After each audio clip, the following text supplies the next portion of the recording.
Et salut à tous, c'est Captain et je vous retrouve pour la critique de l'épisode 14 de The Flash. Un épisode pilier pour la série tout simplement parce que même s'il n'y a pas eu de révélation absolument ultra, ultra surprenante dans cet épisode, il y avait quand même il y avait des éléments qui étaient indispensables pour la suite de la saison et de la série tout simplement. Puisqu'on a tout simplement la réapparition, ou en tout cas l'apparition concrète cette fois-ci de Firestorm en tant que personnage, c'est-à-dire que Ronnie et le professeur Stein acceptent dans cet épisode de refusionner pour former Firestorm pour échapper définitivement aux militaires. D'un autre côté, donc on a Barry qui découvre que les voyages dans le temps sont possibles et il était présent au moment du meurtre de sa mère sous sa forme adulte, mais que du coup, bah, même s'il a réussi à voyager dans le temps, il a échoué à sauver sa mère. Donc du coup, il se promet à lui-même et à tout le monde de refaire des voyages dans le temps pour cette fois-ci ne pas échouer au moment de sauver sa mère. Et d'un autre côté, donc on a Iris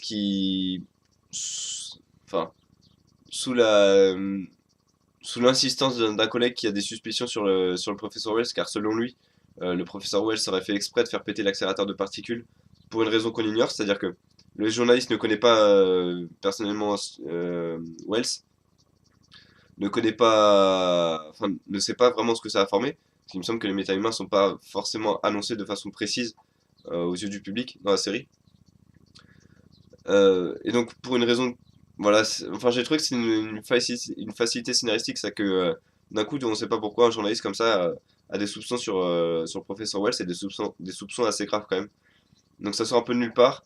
À mon avis, c'est une facilité scénaristique, ça que pour enfin, pour faciliter l'intégration de Iris à cette sorte de noyau de Star Labs.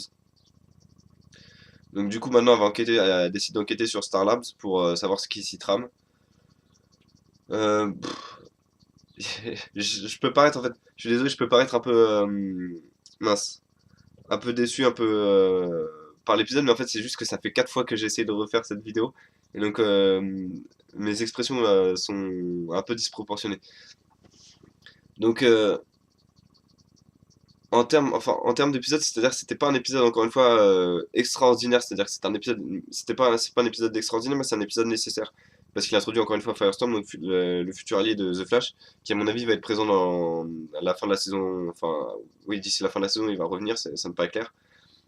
La- L'aspect les Ronnie et le professeur Stein qui sont avec leur femme, qui disent au revoir à leur femme, etc.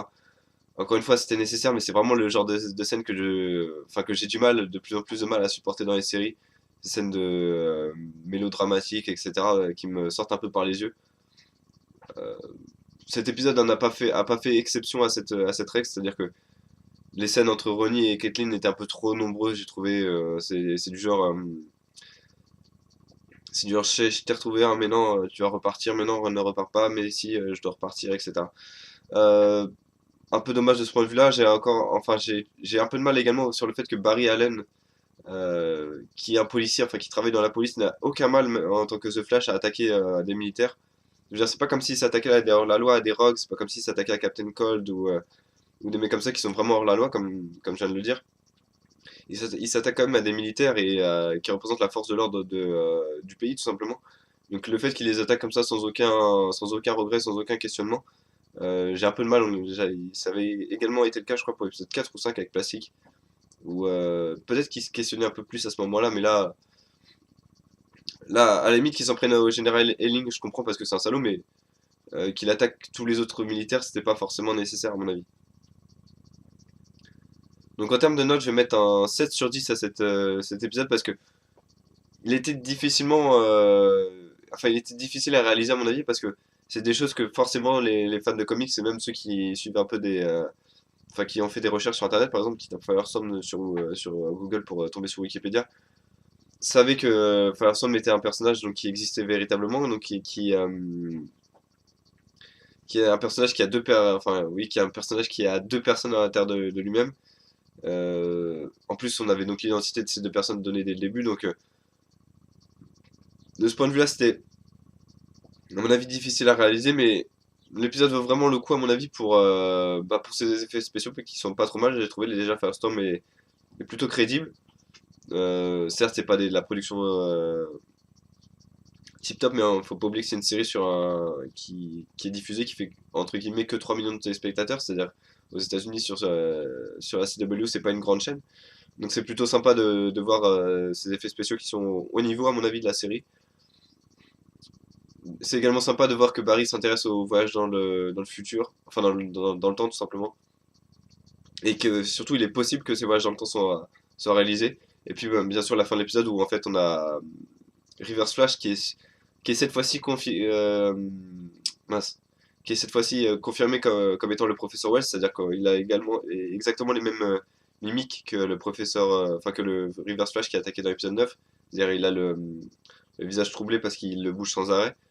Mais là, cette fois-ci, il enlève le masque et on voit bien que c'est Professor Wells qui dépose du coup le général Helling avec près de Gorilla Grodd, qui a les mêmes pouvoirs que dans le comics, c'est-à-dire il peut rentrer dans la tête des gens. Enfin, voilà, il peut parler dans la tête des gens, il a le contrôle mental sur les personnes qui l'attaquent. Donc voilà, cet épisode était plutôt sympa. Encore une fois, un épisode nécessaire, mais pas exceptionnel. Difficile de faire mieux, à mon avis, avec cet épisode. Quelques petites facilités scénaristiques, cela dit, mais rien de bien grave, je vais y arriver. Et en tout cas, ça casse pas la qualité de cet épisode et de la série. Voilà, c'est tout ce que je voulais dire pour cette vidéo. Donc, et désolé pour ma voix, je sais pas si vous vous êtes rendu compte, mais je suis malade depuis hier. Donc, je suis désolé si vraiment ma voix est désagréable.